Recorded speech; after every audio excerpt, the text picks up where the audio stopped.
ये set theory की exercise 1.4 का क्वेश्चन नंबर 1 है। ये पूरी एक्सरसाइज आपकी जो है यूनियन और इंटरसेक्शन को बिलोंग करती है। यूनियन और इंटरसेक्शन क्या चीज़ होती है, यूनियन और इंटरसेक्शन क्या चीज़ होती है, इसको आप अंडरस्टैंड करने के लिए आप इसकी इंट्रोडक्शन की जो है वीडियो आप देख सकते हो। अदरवाइज यहाँ पर हम इसको एक्सप्लेन करते हुए चलेंगे। सबसे पहली चीज़ ये है कि आपका यूनियन का जो सिंबल होता है वो आपका जो है यू को जो है लिखते हैं। हाँ, तो ये यूनियन का सिंबल होता है और इसको जब उल्टा यू कर देते हैं, डाउनवर्ड साइड में कर देते हैं, तो ये आपका इंटरसेक्शन का सिंबल हो जाता है।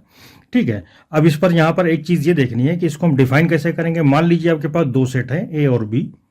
तो इनको जब एक्सप्लेन हम करेंगे तो इनको वेन डायग्राम के थ्रू अगर आपको समझना है तो वेन डायग्राम जैसे ये है आपका, कि ये आपका वेन डायग्राम के लिए एग्जाम्पल है। ये जो रेक्टेंगल है ये आपका जो है ये यूनिवर्सल सेट को बिलोंग कर रहा है। यूनिवर्सल सेट की डिफिनेशन आपको क्लियर होनी चाहिए। यूनिवर्सल सेट क्या होता है, आपका ए और बी, यानी अगर आपके पास दो सेट हैं या आपको एक सेट है तो उसका जो सबसे बड़ा ग्रुप बन करके तैयार होगा वो आपका यूनिवर्सल सेट कहलाता है। तो यूनिवर्सल सेट ये हो गया। अब इसमें सेट को हम जो है सर्कल के फॉर्म में रिप्रेजेंट करते हैं। मान लीजिए हमने रिप्रेजेंट करा ये ए है और ये बी है, ठीक है, और इस तरह से ये आपका बी है। तो इसका जो कॉमन पार्ट है, मतलब कॉमन पार्ट का मतलब जो कॉमन एलिमेंट्स हैं वो आपको किसको बिलोंग कर रहे हैं, उसका मतलब ये है कि ये आपका ए इंटरसेक्शन बी है।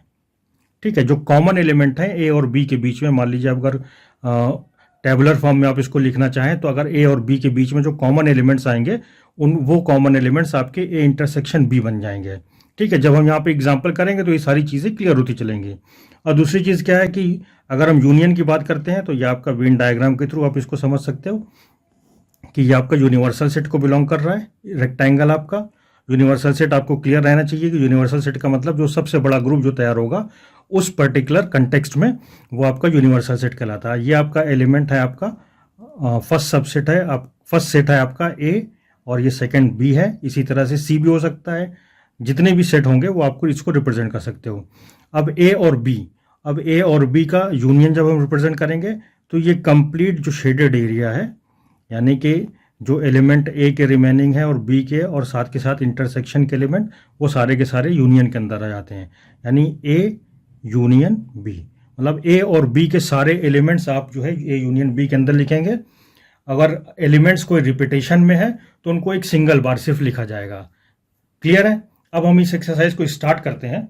इसका फर्स्ट क्वेश्चन है आपका पार्ट 1 जो है आपका 1 3 5 और वाई क्या है 1 2 3। तो फर्स्ट पार्ट में एक्स एलिमेंट जब हम लिखते हैं, एक्स के एलिमेंट वो आपके 1 3 5 हैं, ठीक है, और जो वाई के एलिमेंट हैं वो आपके 1 2 3 हैं। ठीक है, जब इसका हम यूनियन लिखेंगे या हमारा यूनियन की बात कर रहा है तो एक्स यूनियन वाई, हाँ, ब्रैकेट लगाया हमने। ब्रैकेट आपका 1 3 5, एक्स के सारे एलिमेंट लिख दिए। अब वाई के एलिमेंट, वाई का जो एलिमेंट है फर्स्ट एलिमेंट वो 1 है। 1 आपका कॉमन है तो 1 को रिपीट नहीं करना है। नेक्स्ट आपका 2 है, 2 आपका यहाँ पर प्रेजेंट नहीं है तो आपको यहाँ पर कॉमा लगा करके 2 लिख देना है। 3 आपका यहाँ पर प्रेजेंट है तो इसलिए 3 को रिपीट नहीं करना है। तो ये आपका एक्स यूनियन वाई क्या तैयार हुआ 1 3 5 2। ये चीज़ क्लियर हो गई। सिंपल सी चीज़ है, आपके जो कॉमन एलिमेंट्स हैं सेट के बीच में जितने भी कॉमन एलिमेंट हैं उनको लिखना है और साथ के साथ जो बचे हुए एलिमेंट हैं वो सारे के सारे एलिमेंट लिखने हैं। एलिमेंट्स का रिपीटिशन नहीं होगा, बस इस चीज़ का ध्यान रखना है। सेकेंड पार्ट आपका क्या चीज़ है, सेकेंड पार्ट आपका कह रहा है सेट आपका क्या है।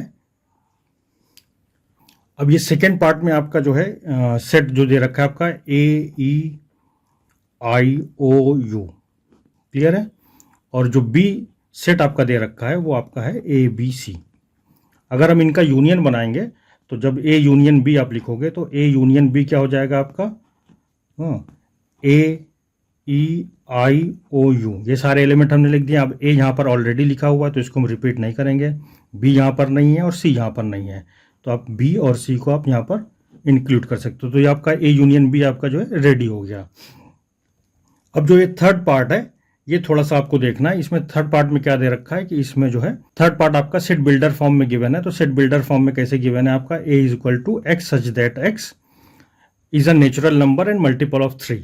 अब इसको आप टेबुलर फॉर्म में अगर इसको आप रिपीट करोगे, x such that x is a natural number and multiple of 3। Natural number में आपके 1 2 3 अप टू इन्फिनिटी तक जाते हैं। तो 3 के मल्टीपल्स में अगर इनको आप टेबुलर फॉर्म में लिखना चाहोगे तो आप लिख सकते हो 3 6 9 12 अप टू इन्फिनिटी। ठीक है। और बी आपका क्या चीज़ है, बी आपका क्या है कि x such that x is a natural number less than 6। ये भी नेचुरल नंबर है लेकिन लेस देन 6 है, यानी बी के जो एलिमेंट्स होंगे आपके 1 2 3 4 5 और लेस देन 6 है, लेस देन इक्वल टू नहीं है, तो आप इसको यहाँ पर 5 पर आप इसको स्टॉप कर सकते हो। ठीक है। अब इसका ए यूनियन बी जब आप लिखोगे इसको, तो ए यूनियन बी आप लिखेंगे तो ये हो जाएगा आपका 1, यहाँ पर 3 आपका है, 3 6 9 12। हाँ, लेकिन जब आप इसका ए यूनियन बी लिखेंगे तो ये आपके सारे के सारे एलिमेंट आपके इसमें इंक्लूड हो जाएंगे। 1 2 3 इसमें है, 4 5 6 फिर 9 12 अप टू इन्फिनिटी, क्योंकि इसमें नेचुरल नंबर आपके जो इंक्लूड हैं आपके लेस देन 6, और ये आपका नेचुरल नंबर यहाँ पर कहाँ से कहाँ तक लिखा हुआ है, मल्टीपल ऑफ 3। तो मल्टीपल ऑफ 3 का ये पहला सेट आपका तैयार हुआ 3 6 9 12 और अप टू इन्फिनिटी, और बी सेट जो तैयार होगा वो आपका 1 2 अप टू 5। तो इसमें जब ए यूनियन बी लिखेंगे तो इसको हम लिख सकते हैं 1 2 3 4 5 फिर 6। अब यहाँ पर 7 और 8 नहीं है, यहाँ पर नेक्स्ट एलिमेंट आपका 9 है, फिर नेक्स्ट एलिमेंट आपका 12 है। इस तरह से आप इसको रिप्रेजेंट कर सकते हो। अब नेक्स्ट पार्ट आपका क्या कह रहा है, पार्ट 4 क्या कह रहा है, A is equal to x such that x is a natural number and 1 is less than x is less than 6। अब यहाँ पर 1 इज लेस देन एक्स, ये आपका जो है ओपन इंटरवल है, ये आपका क्लोज इंटरवल है। तो जब इसको हम लिखेंगे, इसके सारे एलिमेंट्स लिखेंगे हम इसको, तो ये लिखा जाएगा आपका A is equal to 1 include नहीं करना है आपका, क्योंकि 1 आपका ओपन इंटरवल है। तो ये स्टार्ट होगा आपका 2 3 4 5 एंड 6। ये ए के एलिमेंट्स हो गए। बी के एलिमेंट्स कौन कौन से हैं आपके, x such that x is a natural number and 6 is less than x less than 10, यानी 6 is less than x less than 10। ये आपके दोनों साइड में ओपन इंटरवल हैं। तो जब हम इसको लिखेंगे तो ये हो जाएगा 7 8 एंड 9। ठीक है। ए और बी के एलिमेंट्स आपके ये तैयार हो गए आपके।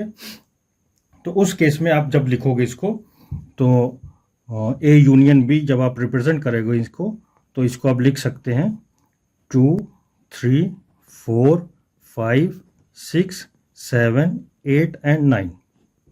क्लियर है। अगर इसको आप सेट बिल्डर फॉर्म में लिखना चाहें तो फिर कैसे लिखेंगे, तो इसको हम लिख सकते हैं x such that x is a natural number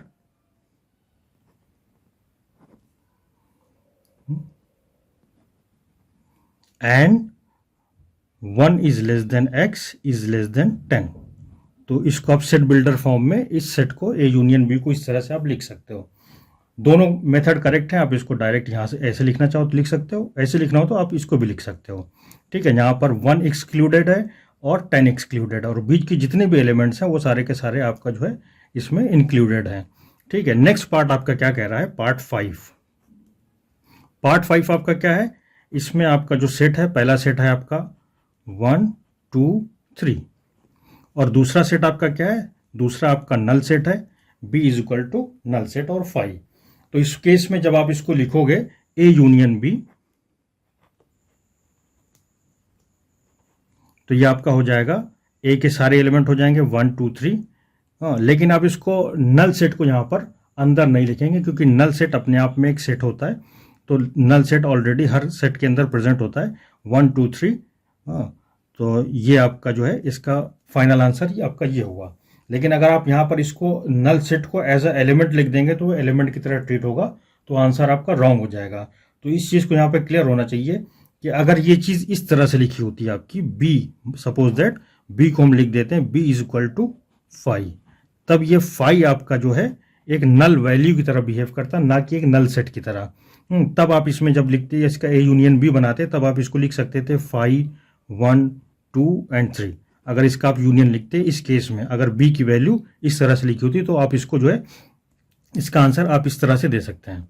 clear है। लेकिन जब बी नल सेट बना हुआ है तो उस केस में ए यूनियन बी का आंसर क्या आएगा, 1 2 3 एलिमेंट्स ऑफ ए और बी आपका जो है नल सेट है, तो नल सेट को एलिमेंट नहीं बनाएंगे इसको हम यहाँ पर। ये चीज़ क्लियर हुई।